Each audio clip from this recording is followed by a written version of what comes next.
देखिए आज हम पढ़ेंगे दिए गए समीकरण को पूर्ण वर्ग बनाना, ठीक है ना। तो पूर्ण वर्ग बना करके गुणनखंड करना होता है। तो सबसे पहले हम आज जानते हैं कि किसी दिए गए समीकरण का पूर्ण वर्ग कैसे बनाते हैं। देखिए इसमें 3 विधियां दी गई होती हैं। पहली विधि यह होती है कि यदि दिए गए समीकरण में 2 पद पूर्ण वर्ग हो, किसी संख्या के पूर्ण वर्ग हो या वर्ग हो, ठीक है, तो उसको कैसे करते हैं।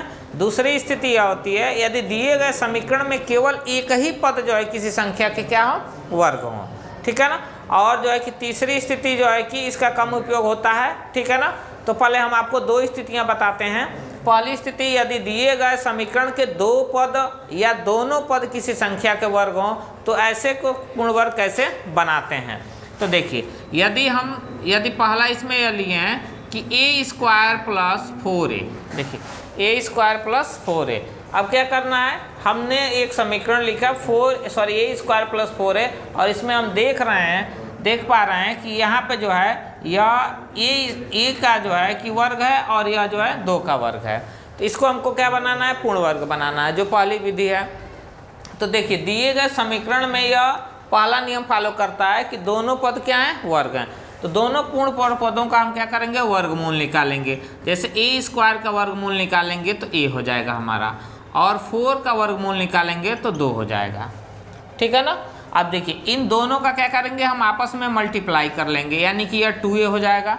और मल्टीप्लाई करके हम क्या करते हैं, इसका ट्वाइस कर लेते हैं, यानी कि 2 गुना कर लेते हैं, तो 4a हो जाएगा। यानी कि इसे पूर्ण वर्ग बनाने के लिए हमको क्या करना पड़ेगा, इसमें 4a ऐड करना पड़ेगा, ठीक है ना। ये इसी तरह से जो है कि पूर्ण वर्ग बनाया जाता है, ठीक है ना। हम आपको एक बार और फिर से बताते हैं कि यदि दिए गए समीकरण में 2 पद हों और या 3 पद हों, यदि 2 पद उसमें क्या हो, किसी दिए हुए संख्या के वर्ग हों, तो उन दोनों वर्ग पदों का वर्गमूल लेते हैं। वर्गमूल का जो वैल्यू आता है उनका आपस में हम गुणा कर लेते हैं, और गुणा करने के उपरांत उसका हम 2 गुना कर लेते हैं, और 2 गुना करने पर जो वैल्यू आता है इस समीकरण में हम क्या करते हैं, जोड़ देते हैं।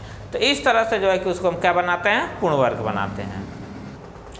अब देखिए जो दूसरा हमारा होता है नियम बनाने के लिए, तो क्या होता है, यदि समीकरण दिया हुआ है और उस समीकरण में ओनली केवल एक ही कोई ऐसा पद हो जो किसी संख्या का वर्ग हो, तो इस तरह के जो है कि समीकरण को हम कैसे पूर्ण वर्ग बनाते हैं। तो देखिए यदि केवल एक ही किसी संख्या का वर्ग होता है तो उस वर्ग संख्या का हम वर्गमूल निकालते हैं, ठीक है।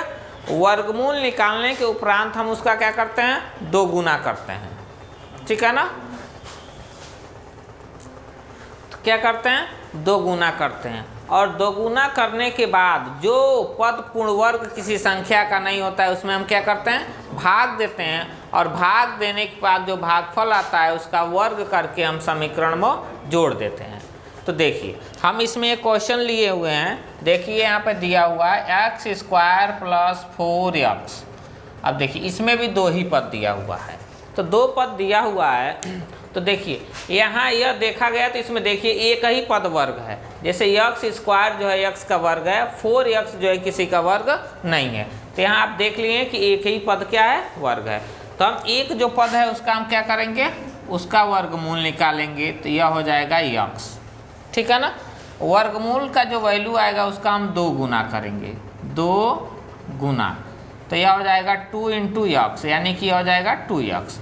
अब 2 गुना करने के उपरांत जो वर्ग पद नहीं होता है उसमें हम क्या करते हैं, भाग देते हैं। तो 4x में हम 2x से भाग देंगे तो यह पूरा कैंसिल होगा, तो आपका हो जाएगा 2, पूरा यह कैलकुलेशन 2। अब 2 का क्या करेंगे, हम वर्ग कर देंगे, तो 2 का वर्ग करेंगे तो यह हो जाएगा 4, यानी कि इसे पूर्ण वर्ग बनाने के लिए इस समीकरण में हमको 4 जोड़ना पड़ेगा, ठीक है ना। तो यह 2 स्टेप होते हैं, और इस तरह से जो है कि समीकरण को हम क्या बनाते हैं, पूर्ण वर्ग बनाते हैं। तो देखिए यही 2 नियम हमारे सबसे मूल होते हैं, और इन्हीं के आधार पे जो है कि न्यूमेरिकल सॉल्व किए जाते हैं। तो देखिए हम आपको एक बार पुनः रिपीट कर दे रहे हैं, बता दे रहे हैं कि जब दिए गए समीकरण में 2 पद किसी संख्या के वर्ग होते हैं तो उसे हम पूर्ण वर्ग कैसे बनाते हैं, उन दोनों वर्ग पदों का वर्गमूल लेते हैं और वर्गमूल का आपस में गुणा करते हैं, और गुणा करने के उपरांत हम क्या करते हैं, उसमें 2 गुना कर देते हैं। गुणा करने के बाद दोगुना करते हैं और दोगुना करने के बाद जो वैल्यू आता है उस समीकरण में हम जोड़ देते हैं। ठीक। दूसरा स्टेप, यदि दिए गए समीकरण में केवल एक ही पद किसी संख्या का वर्ग हो, तो एक ही पद यदि किसी संख्या का वर्ग हो तो उस वर्ग पद का क्या करते हैं, वर्गमूल निकालते हैं, फिर इसका दोगुना करते हैं। दोगुना करने के बाद जो पद पूर्ण वर्ग या वर्ग पद नहीं होता है उसमें उस संख्या से भाग देते हैं। जैसे देखिए यहाँ पे हमने 2x से भाग दिया है, भाग देते हैं और भाग देने के बाद जो भागफल हमें प्राप्त होता है उस भागफल का हम स्क्वायर कर देते हैं, यानी कि वर्ग कर देते हैं। और वर्ग करने के बाद जो संख्या हमको मिलती है वही संख्या इसमें जोड़ देते हैं। तो इस तरह से दिए गए समीकरण को हम क्या कहते हैं, पूर्ण वर्ग बनाते हैं।